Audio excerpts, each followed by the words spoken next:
Welcome back. ఏపీలో పోర్టులు, fishing హార్బర్ల నిర్మాణం వల్ల ఆయా ప్రాంతాల రూపురేఖలు పూర్తిగా మారిపోతాయంటారు మాజీ సీఎం వైఎస్ జగన్. పోర్టుల నిర్మాణంతో లక్షలాది మంది యువతకు ఉద్యోగ, ఉపాధి అవకాశాలు లభిస్తాయంటారు. ఆయన పాలనలో ఉద్యోగ కల్పన కోసం 4 పోర్టులు, 10 ఫిషింగ్ హార్బర్ల నిర్మాణాన్ని చేపట్టారు. పోర్టుల నిర్మాణం రాష్ట్రాన్ని సుభిక్షంగా మార్చుతుందని జగన్ భావించారు.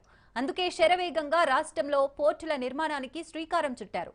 సంపద సృష్టించడం ద్వారా రాష్ట్రాన్ని ఆర్థికంగా బలోపేతం చేయాలని జగన్ భావించారు.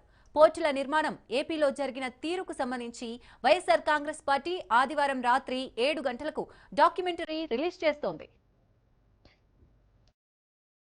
జగన్ జనం కోసం ఆయువు కలదు.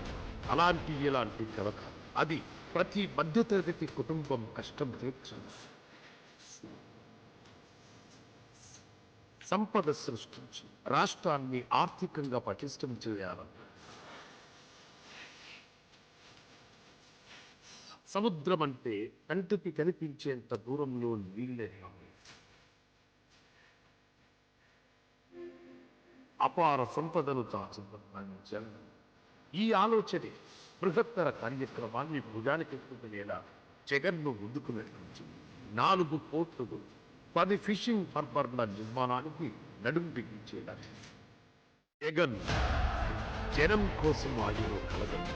అలాంటి ఇలాంటి కలక అది ప్రతి మధ్యతరగతి కుటుంబం కష్టం తీర్చదు. సంపద సృష్టించి రాష్ట్రాన్ని ఆర్థికంగా పటిష్టం చేయాలి. సముద్రం అంటే కంటికి కనిపించేంత దూరంలో నీళ్ళే. అపార సంపదను దాచుకున్న ఈ ఆలోచనే బృహత్తర కార్యక్రమాన్ని భుజానికెత్తుకునేలా జగన్ను ముందుకు నడిపించింది. 4 పోర్టులు, 10 ఫిషింగ్ హార్బర్ల నిర్మాణానికి నడుం బిగించేలా జగన్